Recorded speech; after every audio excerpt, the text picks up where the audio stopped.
আসসালামু আলাইকুম। সবাই কেমন আছেন? আশা করি সবাই ভালো আছেন। আমিও ভালো আছি। সবাইকে ঈদুল ফিতরের শুভেচ্ছা।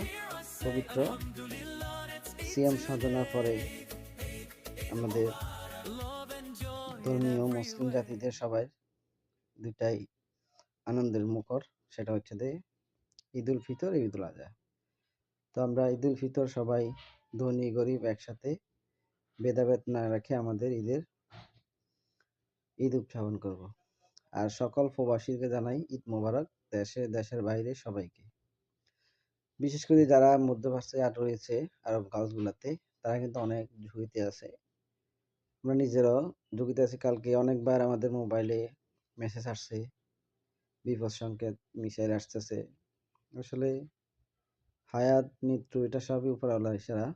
তবুও সবাই যেখানে থাকেন নিজেকে একটু সেফ এবং সতর্ক থাকার জন্য চেষ্টা করবেন। আর আসলে ভিডিওটা করার একটা কারণ, সেটা হচ্ছে যে আমি প্রবাসে ফার্স্ট আসলাম। যে এ পর্যন্ত ২ বার ২ ঈদ করা হয়ে গেছে। কিন্তু আমার কলিজার টুকরো, আমার মেয়েকে অনেক মিস করি। আমার মেয়ে আমাকে অনেক ভালোবাসে। আমাকে বলে যে, "বাবা তুমি আসো, তোমাকে বুকে রাখবো।" আসলে কলিজাটা ফেটে যায়। তবে সবারই, সকল প্রবাসী যারা আছে সবাই আমার মতন একই।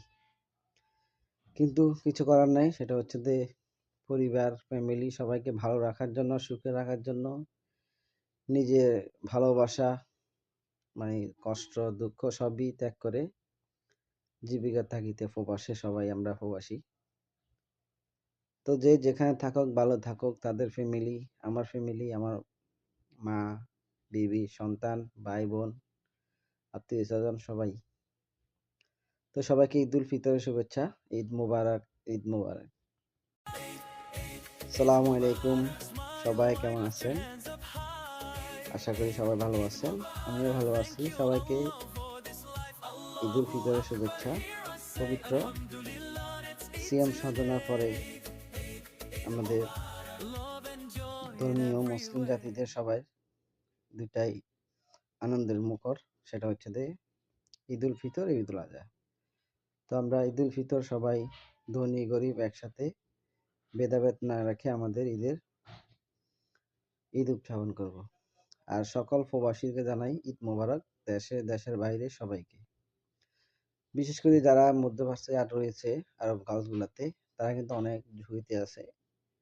আমরা নিজেরাও ঝুঁকিতে আছি। কালকে অনেকবার আমাদের মোবাইলে মেসেজ আসছে, বিপদ সংকেত।